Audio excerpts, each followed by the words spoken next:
मैं सच्ची कहानियाँ सुनाना पसंद करता हूँ, झूठ बोलने से बचता हूँ। मैं आपको 3-4 छोटी-छोटी कहानियाँ सुना रहा हूँ। ये सारी कहानियाँ सच्ची हैं, एक-एक प्रतिशत सच्ची हैं।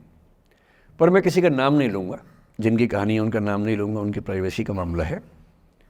पर हाँ, सच्ची कहानियाँ हैं। अच्छी बात है कि इन कहानियों के किरदार हम लोग नहीं बने, ईश्वर करे हम कभी ना बने, लेकिन कहानियाँ सच्ची हैं। जब मैं दिल्ली आया था 1990 में, मैं हरियाणा के एक शहर से, भिवानी से दिल्ली आया था पढ़ने के लिए। मेरे ड्रीम कॉलेज में हंसराज भी एक था, पर मेरा संयुक्त से मेरा एडमिशन जाकिर हुसैन में हुआ। मेरे अंक ठीक थे, यहाँ हो सकता था, पर मैं तो नई दिल्ली स्टेशन पे उतरा, बाहर निकला, पता लगा वहीं एक कॉलेज है, वहीं एडमिशन ले लिया मैंने। तो लोगों ने कहा कि यार कैंपस बड़ा अच्छा होता है। मैंने, अरे क्या फ़र्क पड़ता है, कॉलेज कॉलेज होता है, छड्डो, यही छड्डो में सिखाने आया हूँ आप लोगों को। ये ठीक है, स्टेशन से निकले वहीं कॉलेज है, मैंने घर जाना होगा तो आराम से कॉलेज से निकल जाएंगे, क्या रखा है कैंपस में। पर मेरा एक दोस्त जो मेरे साथ ही आया था उसी शहर से, उसने एडमिशन हंसराज कॉलेज में लिया। मैं और वो स्कूल के डिबेटर्स थे, डिबेटिंग में हम लोग स्कूल टाइम से काफ़ी एक्टिव थे। डीयू में आए तो यहाँ भी एक्टिव रहे। डीयू में मैंने करीब 5 साल डिबेटिंग की और मेरा ख्याल है कि लगभग मतलब 300-400 डिबेट्स मैंने जीती होंगी डीयू में, कुछ हरी भी होंगी, लेकिन मैंने खूब डिबेट, वो मेरा दरअसल दाना पानी था, रोजी रोटी मेरी वही थी कॉलेज के दिनों में। घर से पैसे मैं लेता नहीं था, मिलते भी नहीं थे, लेना क्या था, मतलब ऐसी स्थिति भी नहीं थी उस समय मेरे घर में कि मिल सके। तो डिबेटिंग मेरा रोजगार था, एम्प्लॉयमेंट था मेरा, उससे काम चल जाता था आराम से। उसका भी चल जाता था, वो हंसराज से था, मैं जाकिर हुसैन से था।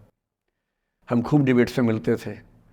अक्सर ट्रॉफी या तो हम जीते थे या वो जीतता था, कोई भी जीते रूम पे ही आती थी, क्योंकि हम रूममेट्स थे, एक साथ ही रहते थे।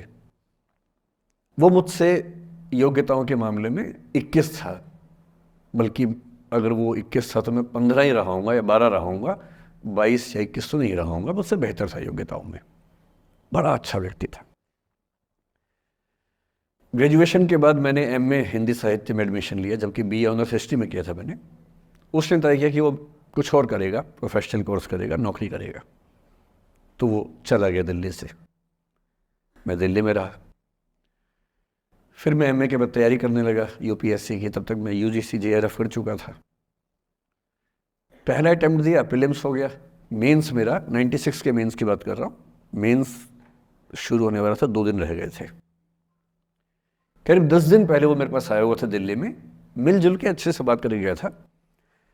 उन दिनों उसका एक प्रेम संबंध कहीं हमारी ही एक मित्र के साथ चल रहा था। हम सब दोस्त थे, तो उनमें से 2 लोगों का आपस में एक अफेयर था। मुझे नहीं पता क्या हुआ, लेकिन मेरे मेन एग्ज़ाम से 2 दिन पहले रात को 12 बजे एक फ़ोन आया और ये बताया गया कि मेरे दोस्त ने फंदा लगा के अपनी जीवन लीला समाप्त कर ली है। वो दिल्ली से दूर था कहीं, और जिस व्यक्ति के बारे में मेरी राय ये थी कि उतना जीवट वाला व्यक्ति कोई हो नहीं सकता, जो ज़िंदगी से हार सकता ही नहीं, जिसके होने से कई लोग हमेशा जीता हुआ महसूस करते हैं, वो चुपचाप एक बंद कमरे में ज़िंदगी से हार गया। मैं आज तक नहीं समझ पाया कि ऐसा कैसे हुआ। बाद में टटोला, उसके पेरेंट्स से बात हुई, भाई से बात हुई, उन्होंने उसकी याद में एक सोशल वर्क शुरू किया ताकि किसी और बच्चे को ऐसा ना करना पड़े। तो जो हल्का हल्का अनुमान हुआ वो है कि शायद कुछ ऐसा था रिलेशनशिप में जो नहीं संभल पाया था, और रिश्ता टूट ना जाए इसका दबाव बहुत ज़्यादा था, और वो दबाव झेल नहीं पाया। इस उम्र में ऐसा फेज़ आता है, कई बार आता है। ये एक कहानी है, हंसराज कॉलेज से ही जुड़ी है, इसलिए मैंने सोचा कि वहीं से बात शुरू करूँ। नाम जैसा कि मैंने कहा मैं नहीं बताऊंगा, तो नाम बताने का मतलब भी नहीं। और वो जिसकी मैं कहानी सुना रहा हूँ, आप लोगों के जन्म से पहले की बात है। आप तो सब 21वीं सदी वाले बच्चे होंगे ना, जेन ज़ी होंगे आप सब लोग, तो ये तो बहुत पुरानी बात है। एक दूसरी कहानी सुनाता हूँ, मैं आपको 2-3 कहानियाँ सुनाऊंगा, फिर उन सबका सार निकाल लेंगे एक साथ हम लोग। दूसरी कहानी ये है कि जब मेरा सिलेक्शन हो गया 97 में, मतलब 96 अटैम्प्ट में पहली बार में मेरा सिलेक्शन हो गया था, मैं एक्सटेंशन लेके तैयारी कर रहा था और डीयू में मैं पढ़ा भी रहा था उस समय। तब मैं शायद डीएवी कॉलेज में था या अग्रसेन को, मैं 2 जगह पढ़ा है डीयू में, तो उनमें से किसी कॉलेज में पढ़ा रहा था उस समय में। तो उस समय एक लाइब्रेरी है कैंपस में ही, सेंट्रल रेफरेंस लाइब्रेरी, आप जानते होंगे, CRL बोलते हैं, जो विवेकानंद जी की स्टैच्यू है उसके सामने ही वो लाइब्रेरी है। उस लाइब्रेरी में नीचे सब बैठ के पढ़ते हैं और टॉप फ्लोर पे रिसर्च फ्लोर है जहाँ MPhil PhD वाले बच्चे पढ़ते हैं। मैं उस समय शायद PhD कर रहा था या MPhil खत्म हुई थी, वहीं बैठता था, पढ़ता था रोज़। कई दोस्त पढ़ते थे हम लोग वहाँ। हम सुबह 8 बजे लाइब्रेरी खुलते ही वहाँ घुसते थे, रात को 1 बजे निकलते थे लाइब्रेरी बंद होने के समय। तो वहाँ एक छत थी, छत पे छोटी सी कैंटीन थी जहाँ हम लोग जब जब बोर होते थे दिन में 3-4 बार जाके चाय पीते थे। चाय पी ली, बिस्किट खा लिया, थोड़ी गप्पे मार ली, वो सब वहाँ करते थे। तो वहाँ मेरे बहुत सारे दोस्त थे, उनमें से कई लोग अब बहुत सीनियर सिविल सर्वेंट्स हैं, कुछ लोग प्रोफेसर्स हैं DU में। 2 बच्चे थे मुझसे जूनियर, 3-4 साल जूनियर थे, बड़े प्यारे बच्चे थे। मुझे उस समय तक पढ़ाई लिखाई का शौक अच्छा खासा हो गया था, तो वो रोज़ मेरे साथ बैठते थे केवल बात करने के लिए, किसी मुद्दे पर बहस करनी है तो बहस होती थी, समझते थे। फिर मुझे पता लगा कि वो दोनों रिलेशनशिप में हैं, रिश्ते में हैं, दोनों ने शादी भी कर ली। उनकी योजना DU में पढ़ाने की थी या सिविल सर्विस की भी थी शायद, पता नहीं। मेरा इंटरेक्शन बहुत ज़्यादा उसके बाद रहा नहीं उनसे, क्योंकि मैं सर्विस में चला गया था। इतने जिज्ञासु बच्चे थे दोनों, इतने जिज्ञासु कि उनसे मिलकर तबीयत खुश हो जाती थी कि हर चीज़ जानने का मन करता था उनका, हर विषय पढ़ने का मन करता था। एकदम जीवन से भरे हुए बच्चे, आंखों में चमक ऐसे। फिर दोनों की शादी हुई तो मैं शादी में जा नहीं पाया, क्योंकि मेरा रिश्ता सिर्फ लाइब्रेरी में 1 घंटा गप मारने वाला था, उससे ज़्यादा था नहीं रिश्ता उनके साथ। फिर सुनता रहता था कि मैं सब बढ़िया चल रहे, पढ़ाई कर रहे हैं, तैयारी कर रहे हैं। इंटरकास्ट मैरिज की उन लोगों ने, खूब हंगामा हुआ, दोनों घर में तलवारें खिंच गई, किसी तरह से तलवारें संभाली गई, मैनेज हुआ, दोनों साथ रहने लगे। और फिर 3-4 साल के बाद एक दिन मैंने खबर सुनी कि उस बच्ची ने फंदा लगा के जीवन लीला समाप्त कर ली। ये बात भी दिल्ली विश्वविद्यालय की, ये उस दौर के सब लोग इस कहानी को जानते हैं। मेरे ख्याल से ये दोनों कहानी आपकी प्रिंसिपल मैडम जानती होंगी, नहीं ध्यान कर पाएंगे तो मैं उनको जैसे नाम बोलूँगा अकेले में वो तुरंत समझ जाएंगे मैं किसकी बात कर रहा हूँ। मैं आज तक नहीं समझ पाया कि ऐसा क्या हुआ होगा। तो बाद में अनुमान जो हुआ वो ये, इंटरकास्ट मैरिज, परिवार का दबाव, समाज का दबाव, आपस के दबाव, टॉक्सिक रिलेशनशिप, अंत में उस दबाव को न झेल पाना और जीवन समाप्त कर देना, ये हुआ। ये 2 घटनाएं हैं। एक तीसरी घटना ये है कि दिल्ली में आज से 25 साल पहले एक घटना घटी। आप लोग तब बस पैदा हुए होंगे, घुटनों में चल रहे होंगे, या उससे 5-7 साल पहले की बात रही होगी। ये घटना दिल्ली के सब सीनियर लोग जानते हैं, जिनकी उम्र 35-40 साल है वो सब जानते हैं इस घटना को। मोबाइल फ़ोन में वीडियो नया नया आया था उस समय। अब तो आपके हर फ़ोन में वीडियो है, अब तो सामने भी है, ताकि आप वैसा वाला मुंह बना के सेल्फी खिंचवा सके। पाउट बोलते हैं ना, मैं उसको देसी भाषा में सूअर जैसा मुंह बोलता हूँ, और वैसा ही बनता भी है, क्यूट क्यूट सा सूअर जैसा मुंह बना के लोग सेल्फी खिंचवाते हैं, उसको बोलते हैं पाउट। तब तो कैमरा फ़ोन में पहली बार आया था, तब लोग अभ्यस्त नहीं थे। अब जैसे आप लोग कितने अभ्यस्त होंगे, हम भी होने लग गए। अब हम किसी से बात करते हैं तो हम ये एज्यूम करके चलते हैं कि उसने फ़ोन में कुछ ना कुछ ऑन कर रखा होगा, या तो आवाज़ रिकॉर्ड करेगा या वीडियो बनाएगा। तुम कितने केयरफुल होकर बोलते हैं, कितने कॉन्शियस रहते हैं। और सर्विलांस सोसाइटी की सबसे बुरी बात यह है कि हम हमेशा चौकन्ने रहते हैं, हम सहज हो ही नहीं पाते। सहज रूप से 2 लोग बात कर लें, हो ही नहीं पाता। तो मैं तो अपने ऑफिस में कई बार ऐसा करता हूँ, जब हम 3-4 लोग बैठते हैं इनफॉर्मल बातचीत के लिए, हम सब अपना अपना फ़ोन कमरे के बाहर छोड़ के आ जाते हैं, फिर 2 घंटे बात करते हैं, इस भय से मुक्त होके कि कहीं कोई रिकॉर्ड तो नहीं कर रहा। ये हालत है आज की। उस ज़माने में तो फ़ोन थे। मोबाइल फ़ोन आया था भारत में लगभग 1995 के आसपास पहली बार। बड़ा महंगा था, 16 रुपये प्रति मिनट इनकमिंग, 16 रुपये प्रति मिनट आउटगोइंग, ये रेट से उस समय। और फ़ोन वो थे जिनसे आप कील भी ठोक सकते हैं, वैसे वाले फ़ोन थे, बटन वाले फ़ोन थे। नोकिया एक कंपनी थी, उसके फ़ोन हुआ करते थे। उसके 4-5 साल के बाद क्या हुआ, पहली बार किसी कंपनी ने फ़ोन में कैमरा लगा दिया। ये बात उस समय के लोग नहीं समझते थे। जब भी नई तकनीक आती है उसको समझने में टाइम लगता है। जो पहले समझते हैं फ़ायदा उठा लेते हैं, जो थोड़ा लेट समझते हैं वो उसका नुकसान उठाते हैं। उस समय दिल्ली के एक प्रसिद्ध स्कूल में 11वीं-12वीं क्लास के 2 बच्चों में आपस में कोई रिलेशनशिप रही होगी। वो दोनों किसी ऐसी सिचुएशन में थे जो सिचुएशन बहुत ही प्राइवेट किस्म की थी, बहुत निजी किस्म की थी, जिसको पब्लिक नहीं कर सकते। कुछ फिजिकल रिलेशनशिप जैसा मामला था। उस दुष्ट लड़के ने लड़कों के इतिहास को कलंकित, लड़कों का इतिहास वैसे भी कलंकित ज़्यादा है, उसे और कलंकित करते हुए उस पूरे सिचुएशन का वीडियो बना लिया। ऐसे मामलों में दुर्भाग्य है, मैं लड़का हूं इसलिए लड़के पवित्र थोड़ा ना हो जाएंगे। लड़का है, इतिहास कलंकित तो है, उसका वीडियो बना लिया और दुष्टता का चरम स्तर निभाते हुए वो वीडियो अपने एक दोस्त को शेयर कर दिया। ये कहे कि किसी और को दिखाना मत, जैसा कि होता है अफवाहों की दुनिया में। हर अफवाह एक व्यक्ति एक को ही बताता है, ये कह के किसी और को मत बताना, और अगला व्यक्ति भी अगले को यही कह के बोलता है किसी और को मत बताना। और इस तरह से पूरे शहर को खबर होती है और सबको लगता है कि सिर्फ मुझे पता है। वो वीडियो फैल गया। नए नए फ़ोन आए थे, पर वो फ़ोन कम लोगों के पास थे, कैमरे वाले फ़ोन। तो फ़ोन से कितना फैलता, ज़्यादा नहीं फैला।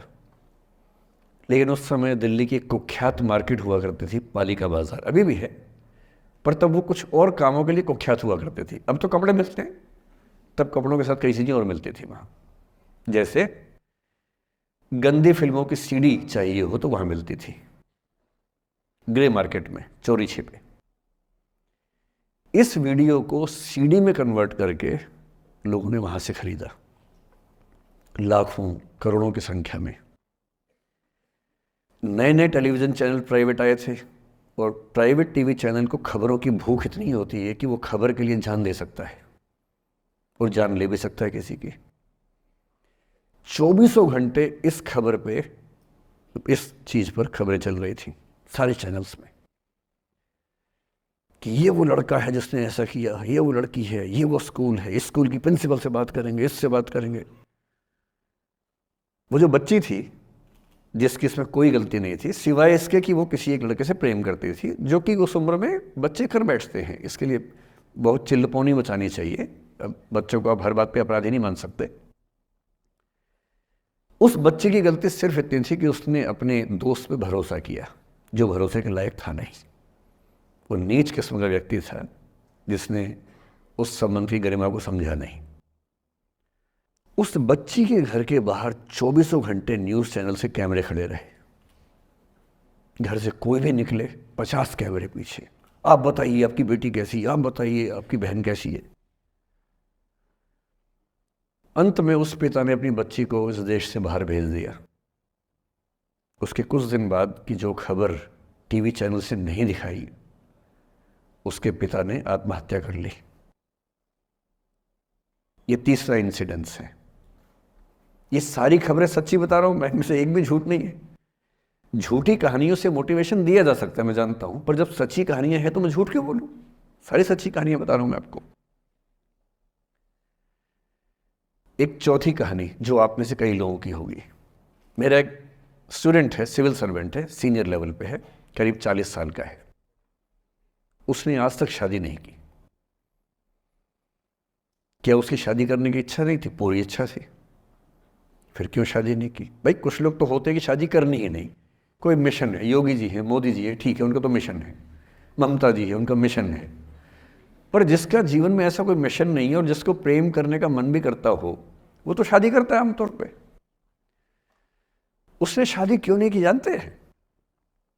जब वो 25-26 की उम्र में था, जब वो मेरा विद्यार्थी भी था, एक दिन मेरे पास आके बोला कि सर एक बात करना चाहता हूँ। मुझसे मेरे स्टूडेंट्स ऐसी बातें खूब करते हैं पर्सनली आके, अब तो मैं टाइम कम दे पाता हूँ, पहले तो ये सब होता रहता था क्लास के अलावा। एकदम रोता हुआ आया, आंखों में आंसू भरे हुए बहुत सारे। अरे क्या हो गया भाई? तो फिर उसने किसी का नाम बताया कि सर वो है मेरी स्टूडेंट थी कि सर उसके साथ रिलेशनशिप थी, उसने धोखा दिया है मुझे। अच्छा, धोखा देने वाली कहानियाँ मुझे बहुत अपील नहीं करती। मेरा मानना है कि दोनों पक्षों की गलतियाँ होती हैं।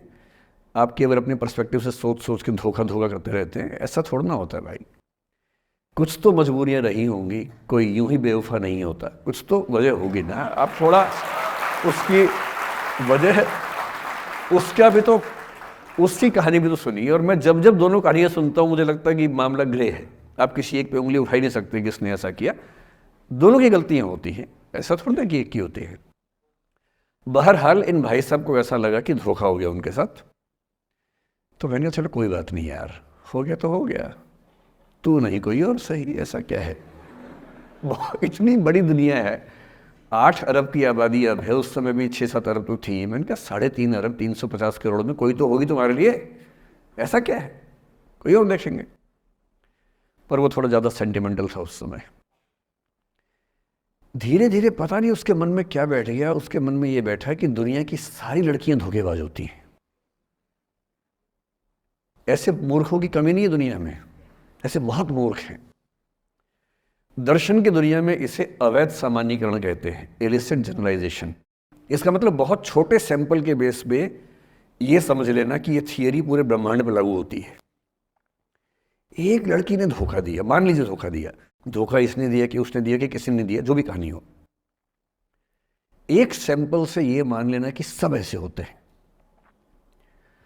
और उसके बाद से उसने कम से कम 10 बार कोशिश की, 10 लोगों से मिला, बातचीत की शादी के लिए। डेटिंग तो क्या करेगा 40 की उम्र में, लेकिन हाँ बातचीत करके देखा कि शायद रुचियाँ मिल जाएं, स्वभाव मिल जाए तो शादी के बारे में सोचें। हर बार 3-4-5 मीटिंग के बाद वापस हट जाता है। अब तो मैंने पूछना बंद कर दिया है। जब तक मैं पूछता था बोलता था कि सर 3-4 मीटिंग के बाद लगता है कि ये भी वैसी ही है।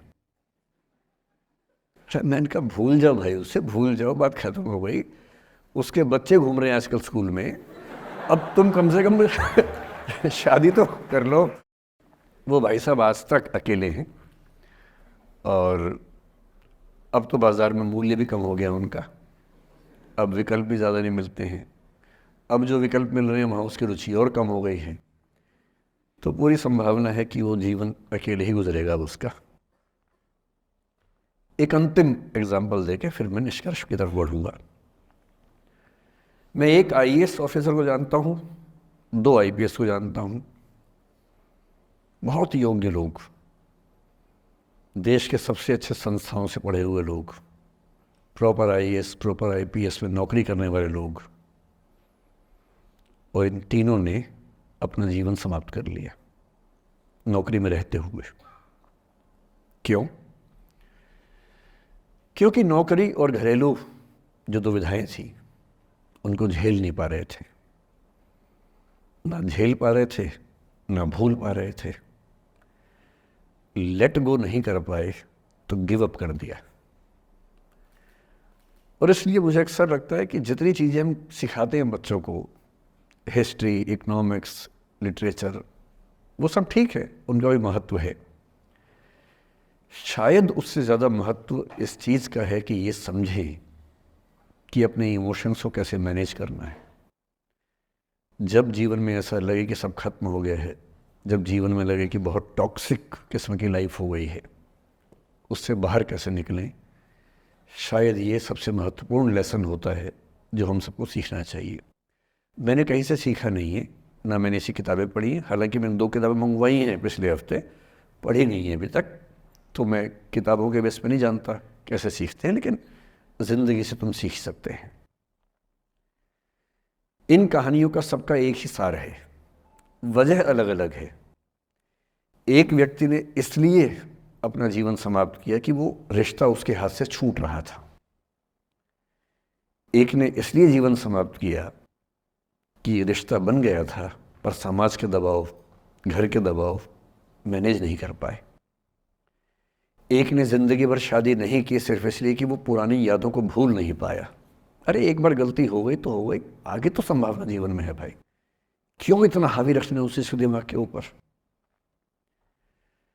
कुछ लोग देश की सबसे अच्छी नौकरी में होकर हर पैमाने पर सफलता की हर कसौटी पे खरा उतरने के बाद जीवन नहीं बचा पाए, क्योंकि दूसरों की नज़र में आप बहुत सफल हो जाए, अपनी नज़र में शून्य हो, तो फिर जीवन कैसे बने, जीवन कैसे बचे।